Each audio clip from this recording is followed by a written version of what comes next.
Tenane aku semangerteni apa sing dadi panelangsaning ati. Atas kowe bocah prawan sing gune golek priya sing sakpadha.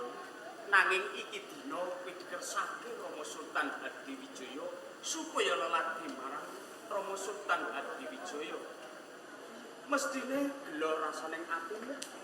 Mula tekaku ning papan kene. Iras pantes aku kepengin nambal rengkaning atimu. Dadi siramu wis ngerti sing tak karepke. Tenane saben-saben ana piswanan aku nyawang karo aku ora bisa selak karo atiku. Tuh rasa tresna sajroning atiku. Danan, sakwise aku krungu tembung sing kaya ngono. Rasane atiku marem banget. Aku seneng banget Danan. Ateges tresnaku iki wis kok imbali Danan. Wis kelakon iki dina kowe dadi katresnanku tek jero. Menawa ing mungkune dingerteni marang Rama Sultan Hadiwijaya, kowe bisa ndodo perkara iki lan aku bakal tanggung jawab perkara iki. Siramu rasa wasan sumelang. Aku bakal bloko, aku bakal tanggung jawab sak putuhe Danan. Percaya karo aku. Tresnaku marang kowe ora ana ing kedaling lambene nanging lahir tanda sebate nang tresna karo kowe. Muga wae kabeh tembung bisa tak ugemi Danan. Waduh.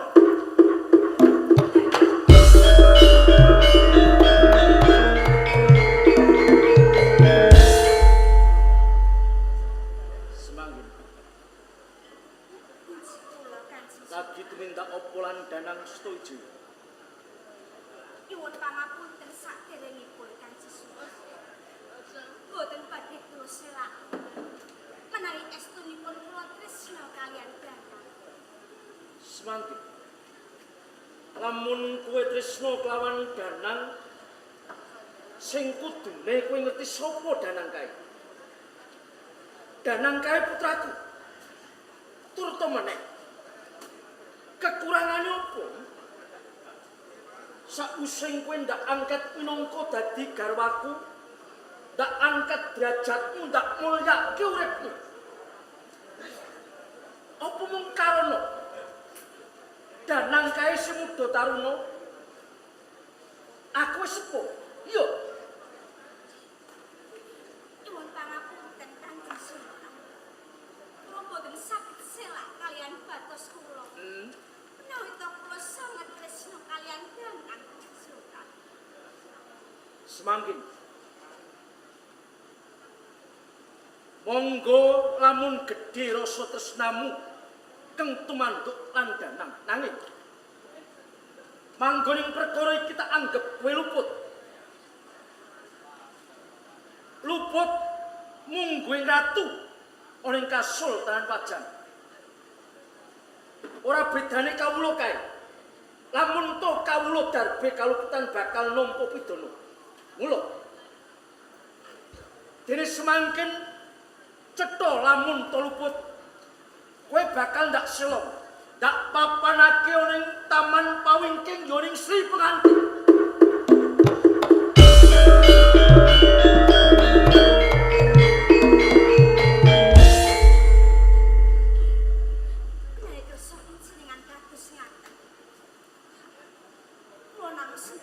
nyuwun pamit Kanjeng Sultan.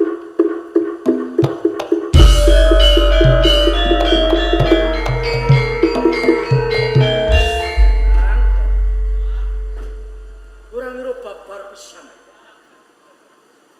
Jebul kuwe darbe tumindak ngalap duh darbe wong tuwa.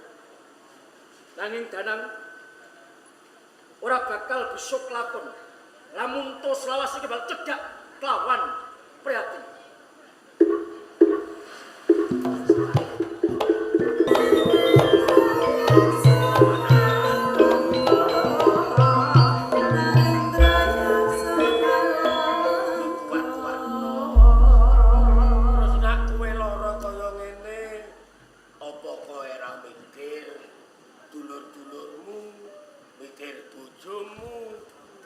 Saya anak muda.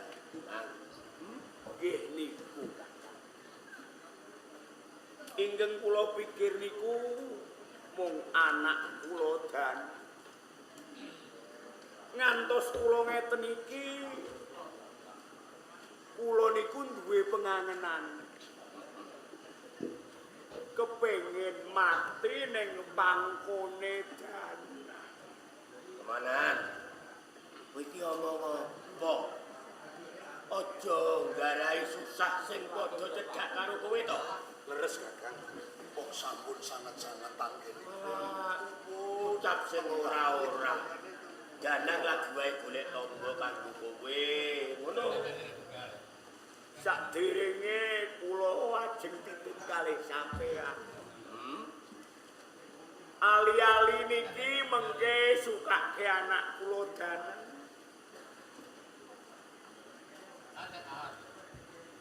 Mergo mboten enten pengarep-marep malih kangge kisang kula mergo awak kula pun ngeten. Aja ngono. Ya omong kuat-kuat. Kuat kanggo Danang, kemanen aja ngono. Danang. Eling Danang ya. Danang. Danang kemana? Ampun Kakang. Eling Danang. Kemana? Kakang. Kemana?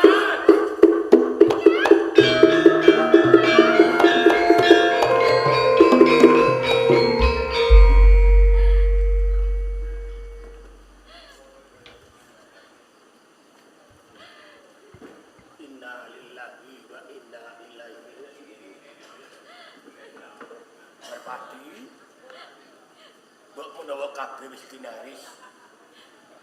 Pemanahan kudu ninggalake kowe, ninggalake Danang, lan ninggalake sedulur-sedulur kabeh sing ikhlas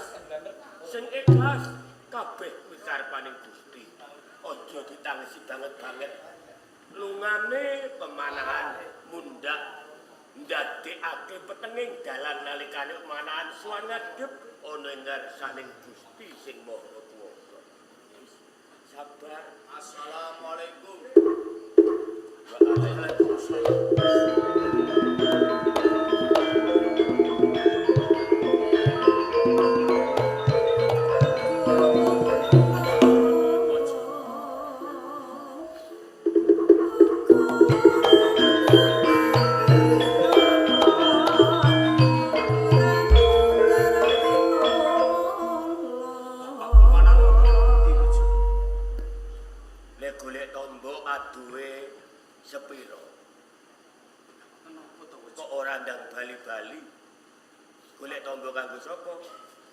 Bapak pemanahan, iki supados bapak pemanahan menika enggal dangan bojo. Bapak pemanahan. Bapak pemanahan.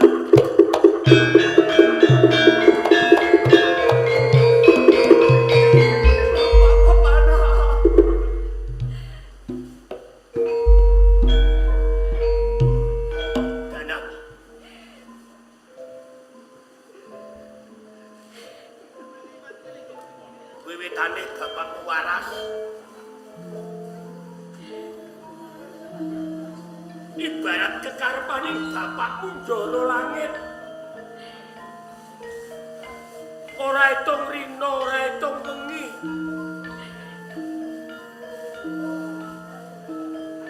Ket karepane bapakmu pemanahan kepengin mulya. Nanging mulya iki ora kanggo pemanahan, nanging kamulyan iki kanggo danan. Miwiti babat alas mentauk nganti dina iki ditut nganti dadi loro nganti dadi pati.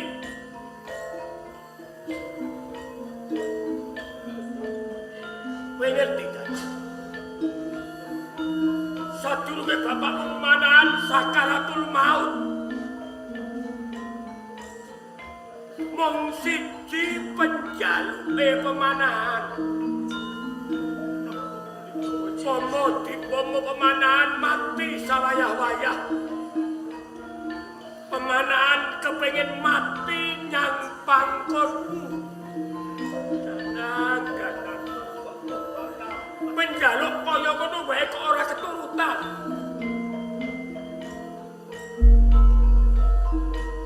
Wis. Tanpa guna kowe nangis.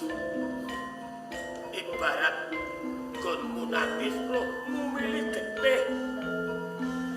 Nangis ora mandeg nganti asat rohmu. Bapak pemanahan wis kebanjur kabur.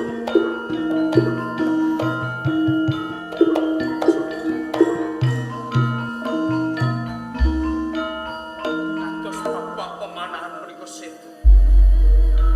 Ingkang jalari boten wonten sanes namung Hati Wijaya. Jalaran anggenipun maringi alas mentauk bebasan.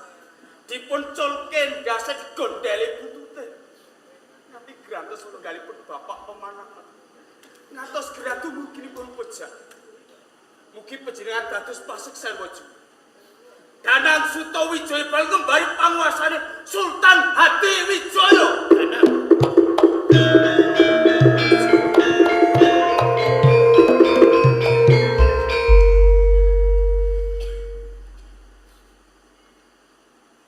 Gonmu nibakake sumpah agawe geter patring swasana ing mentauk.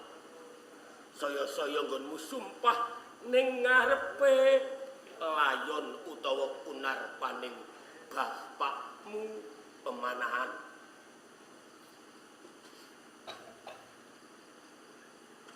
Mugi panjenengan dados paseksan. Bumi lan langit ugi hanyeksen. Kula badhe tambah gelar Raden Ngabehi Loreng Pasar.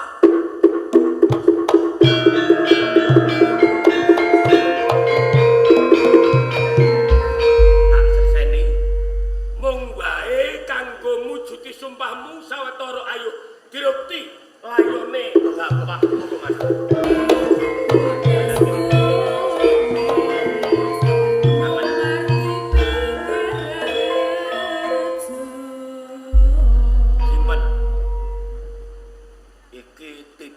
Bapakmu ngerti yo kuwi wujude ali-ali winastan sesupe menjangan Krawang biyen peparinge Kanjeng Ratu Kalinyaman marang sapa kang kecundukan menjangan Krawang bakal dadi ratu tanah Jawa Danan.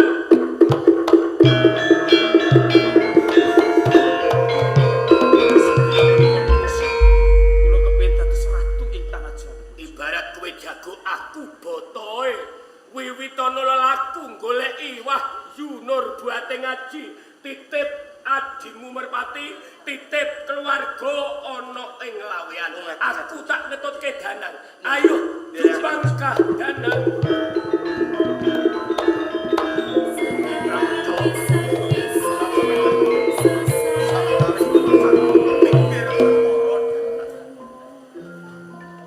Sampun kalih sidanipun Kakang Pemanahan, monggo sami andedonga mugi tinampi arwahipun saha keluarga ingkang tinilar menika dipun paringi kegiatan lahir lan monggo saged.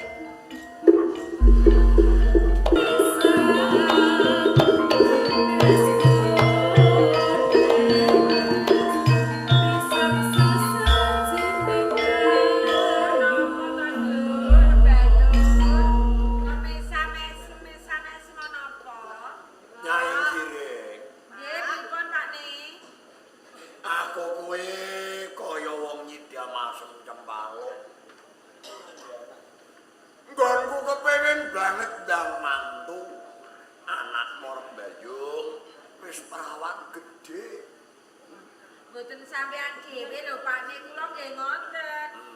Besok kapan anak kula mbayang ki ndang dipayoni bocah lanang. Iya kula sapa. Simbok ki kependang momong putu lho, Nduk. Sampean iki kok kaya nglulu karo aku to, Mbok? Lho ngono-ngono piye ora kok, Nduk? Lah piye? Sampean iki isin duwe anak aku. Lho. Ora, lah kok iso. Kalau anake dhewe simbok ki Kok sapa kok sapa? anak yang paling Sampean padha tekoni ngono aku iki elek lho, Mbok. Iku ndoro ki sapa? Anak kula mbayang ki ayu-ayune. Bocah kene kok malah elek-elek. Rupane ayu, Mbok. Ayu, Nduk. Iya, Pak. Kowe anake bapak sing ayu dhewe. Sing tak tresnani. Ndak kudang-kudang kapan boyo besok anakku entuk jodoh sing bagus. Kayak ngono, Pak. Aku bakal untuk bojo sing bagus. Ah, nang ngono lembayung ya ayu tenan ya, Mbok. Ya. Assalamualaikum. Waalaikumsalam warahmatullahi wabarakatuh.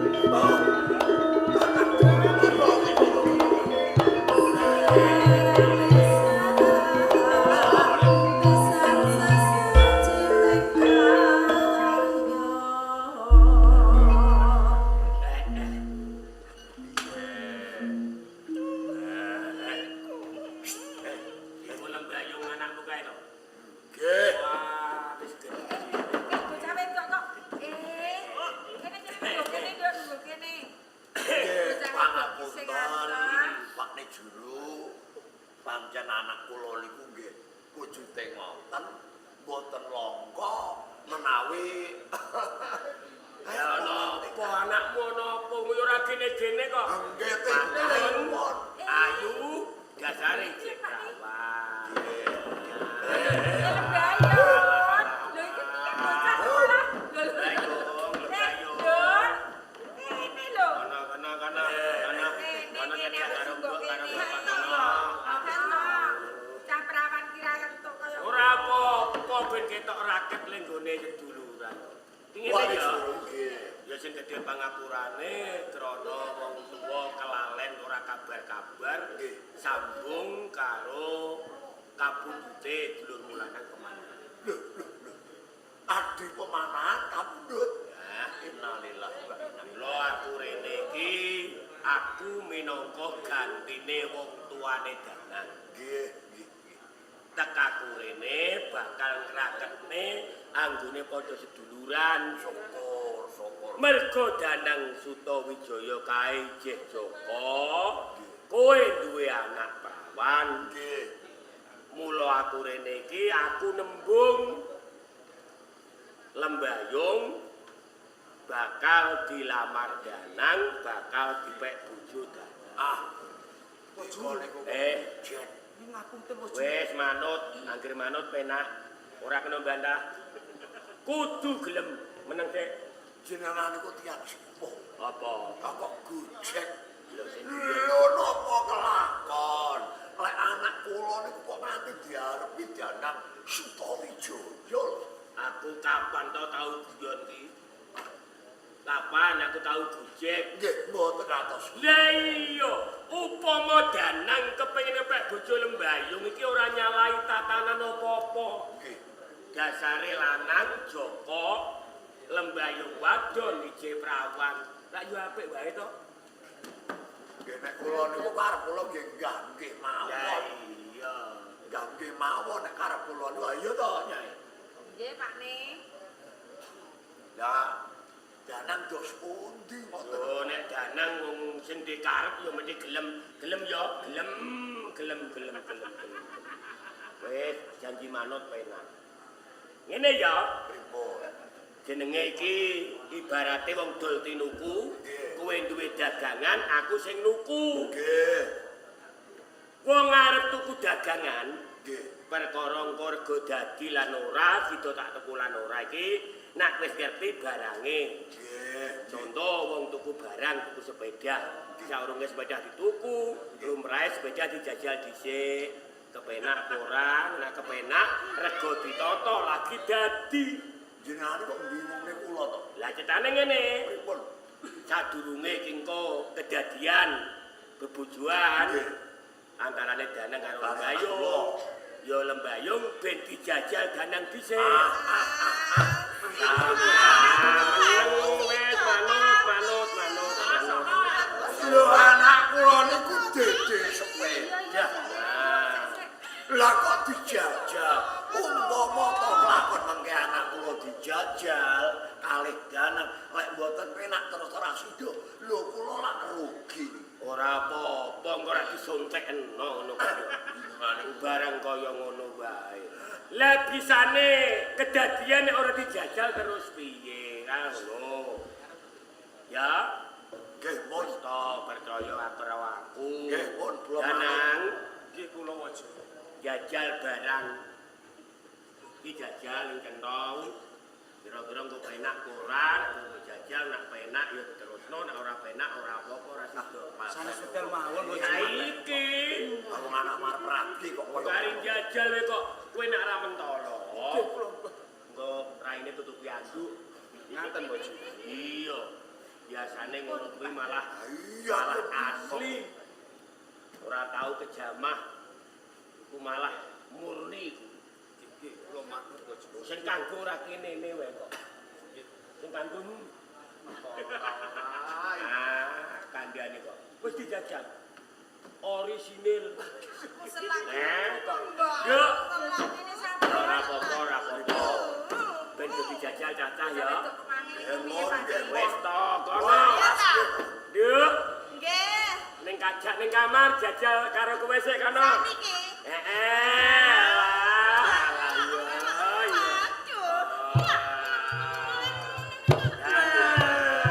Aja ning kene ning jero centong. Oh, menonan apa? Iya. Aku gendong. Ora usah gendong, mlaku wae ayo. Aku wae. Wes gendong ning jero kamar kok do gendong-gendongan lah. Mateni wong. Jajal aku lek ngerti lakon sing kaya ngene iki kok malah wis duwe dagangan melek payu apa ora? nggih lek melek payu niku piye melek terus sarane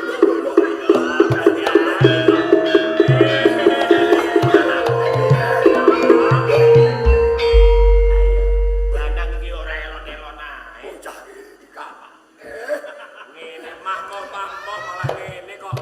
Ngene kok mandak dikira-kira urung tau kanggo. Malah mbok genjot kaya bocah kok iso.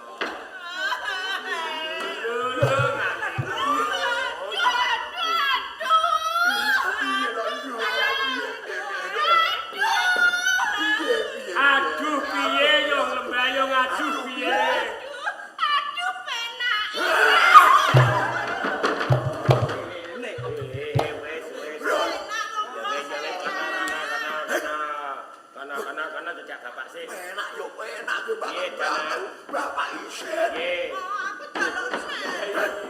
Iya. Kowe iki milih cah wedok. Kowe aja kapusan. Nek kowe milih sing rupane ayu, sok kala mangsane kowe malah kapusan. Mergo ayu iku akeh wong sing milih. Sok kala mangsane kene ayu, ning iki wis ora ayu. Beda nek karo ngono kuwi.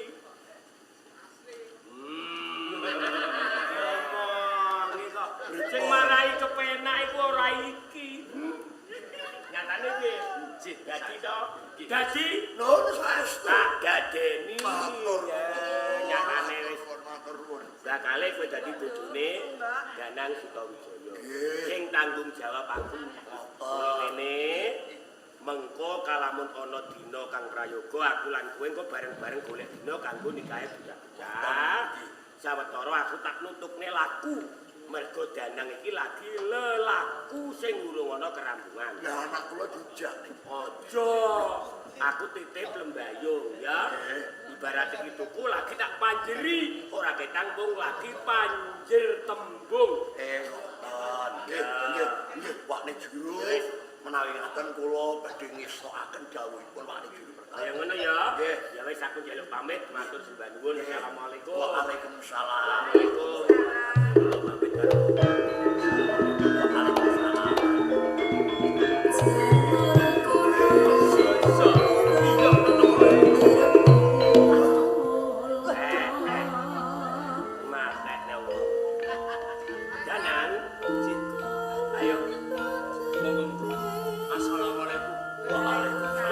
ning omah wae.